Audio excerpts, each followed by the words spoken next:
Morinaga Cilgo.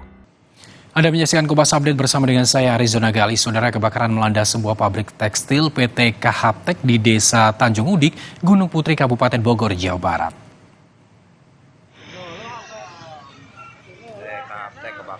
Asap hitam membumbung dari pabrik tersebut. Warga sekitar tampak berkerumun di sekitar lokasi kebakaran. Kobaran api berasal dari mesin pencetak gambar pada kaos yang saat itu tidak ada operatornya. Sebanyak 8 unit mobil damkar dikerahkan untuk memadamkan api dan kebakaran ini terjadi di jam istirahat sehingga para karyawan tidak ada korban dari peristiwa ini.